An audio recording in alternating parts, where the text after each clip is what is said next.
Archie Alphonso Alexander, born 1888, died 1958, African-American civil engineer. Archie Alphonso Alexander was an African-American civil engineer who built tunnels, bridges, freeways, airfields, railroad trestles, viaducts, and power plants. Alexander maintained a successful engineering firm for over 35 years. He was also a Republican who was active in politics, and he was appointed governor of the Virgin Islands in 1954 by President Dwight D. Eisenhower. Alexander was born in Ottumwa, Iowa, on May 14, 1888. His father was a janitor who later moved the family to a farmhouse in Des Moines, outside Des Moines. The oldest son of a large family, Alexander worked his way through high school and graduated in 1905. After working a few years, he enrolled in the College of Engineering at the University of Iowa in 1908. Although discouraged by officials from pursuing an academic degree because of his race, Alexander persevered and graduated in 1912 with a B.S. in civil engineering. He maintained an excellent scholastic record and became such an effective tackle for the university football team that he was known as Alexander the Great during his years in college. In 1913, Alexander married Audrey Lindsay. They moved into a house which Alexander had designed and built himself. The couple would have one child, a son. After graduating from college, Alexander worked for 2 years as a design engineer for the Marsh Engineering Company, a bridge building firm.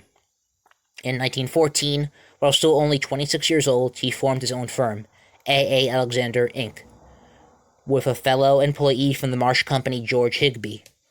The firm secured contracts to build concrete and steel bridges and sewer systems. They were quite successful by the spring of 1925, when Higbee died in an accident while supervising the construction of a bridge.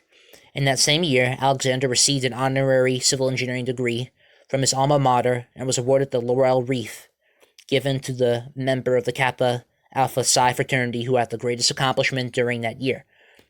In 1928, Alexander was cited as the second most successful Negro in business, and the NAACP awarded him the Spingarn Medal, given annually for the highest achievement of an American Negro. In 1929, Alexander joined a fellow classmate from the University of Iowa named M.A. Reppes to form the firm Alexander and Reppes. The new company built a concrete tunnel as well as a heating plant and a powerhouse for the University of Iowa. While much of their work was in Iowa, the firm also built the Tidal Basin Bridge and K Street Freeway in Washington, D.C.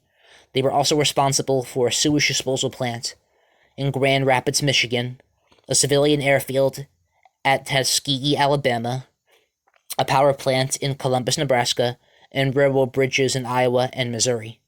Howard University bestowed an honorary doctorate in civil engineering on Alex in 1946, and at the centennial celebration of the University of Iowa in 1947, he was named one of its outstanding alumni and one of the first 100 citizens of merit. In April of 1954, President Eisenhower appointed Alexander the governor of the Virgin Islands, but ill health forced him to resign the post. In August of 1955, he died at his home in Des Moines in 1958. Ralph W. Bullock, writing In Spite of Handicaps, said of Alexander, quote, "When he was a lad, he read that Abraham Lincoln said that if one will only prepare himself for his life's work, his opportunity will come someday, and this has been the guiding principle of his life.